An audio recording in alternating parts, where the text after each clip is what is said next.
Hey everyone, it's Coach Matt, Primal Athlete Training Center, www.primalatc.com.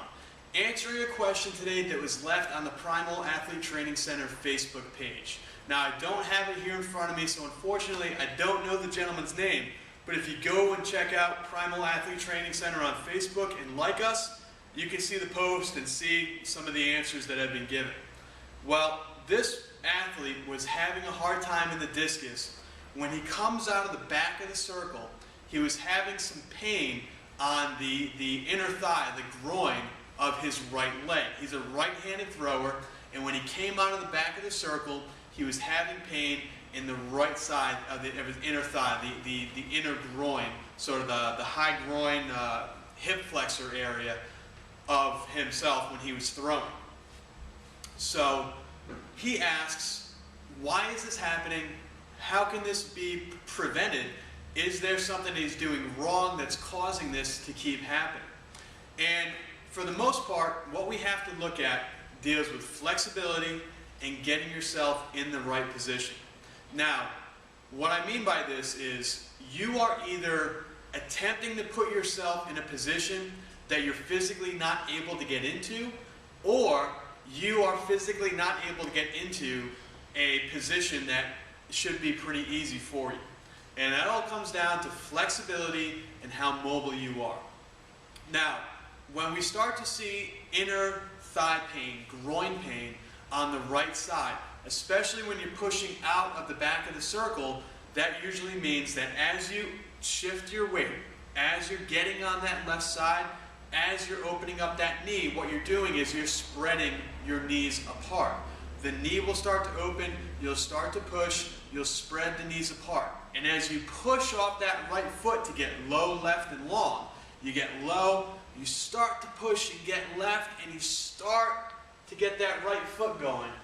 You can feel that you're using the inside of your leg to push off. As you push off, as you shift weight, you can feel the hip flexors, and you can feel the inside of your right leg start to fire. You can all try that at home. Put your hand right on the inside of your thigh, and as you push, you can feel the muscles getting tense and firing, and then relaxing, getting a little bit untense and relaxing as you go through the movement.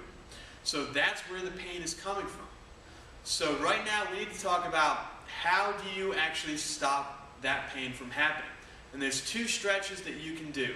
First and foremost, the pain is not going to go away magically. You have to continuously do these stretches to keep yourself healthy. You are always using that part of your body. As you walk and as you shift weight, as you turn, as you change direction, you're always using your hips, you're always using your groin and your inner thigh to turn and move and shift weight and change directions, get up and sit down from chairs and everything else. So this is something where if you could just lie down for 2 weeks and not move, it would go away, but obviously that can't happen. So we need to kind of actively rehabilitate this part of your body. There's two exercises that you can do to do this. First one, very simply, we need you to open your legs as wide as you can without hurting yourself and getting into a full split. Open those legs, and what you're going to do is you're going to take your hand, you're going to put your hand right on the outside of your hip, right on the outside of your thigh, and you're going to push your hips to the left. So you're not going to lean to the right, you're going to push your hip to the left. It's a tiny little movement. Push that hip in. Now as you push the hip in, you are going to feel a stretch right in that spot where it's been hurting you. We need to lengthen that muscle. We need to try to heal and stretch that muscle. So you're going to push your body in. We're not leaning, we're pushing.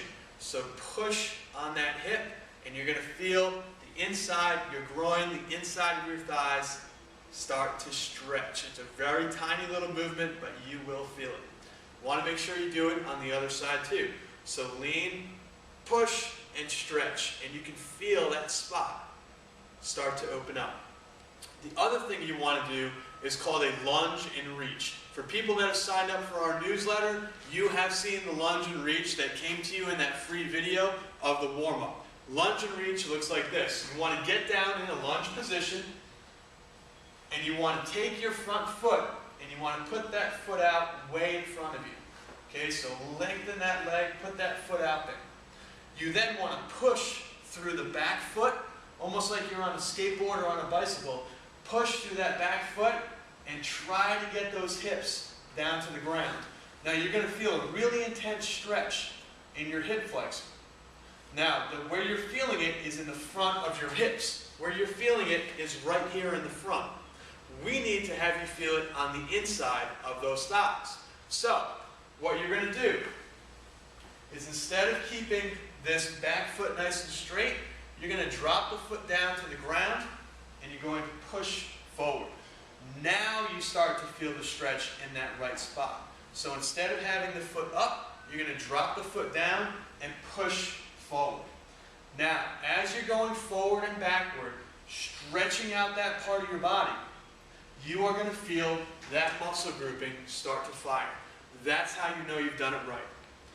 If you continue to do this, if you take it easy on yourself, if you stop doing really big, powerful full throws, this is a great opportunity to work around the injury, to do things like your South Africans and your standing throws and your drills outside the circle. Take this injury, work on it for the next few weeks, but take the opportunity to make perfect the other parts of the throw that you can do without pushing out of the back of that circle. You'll be happy you did it, your leg will feel 100% better, and you'll be on the way to further throws and more PRs. Guys, Coach Matt over here at Primal, thank you very much for checking out the video. Please make sure to go to primalatc.com. Let me know what you think. Ask your questions down at the bottom in the contact form at the bottom of the page. I'll get them answered for you here on these videos. Hope to hear from you soon.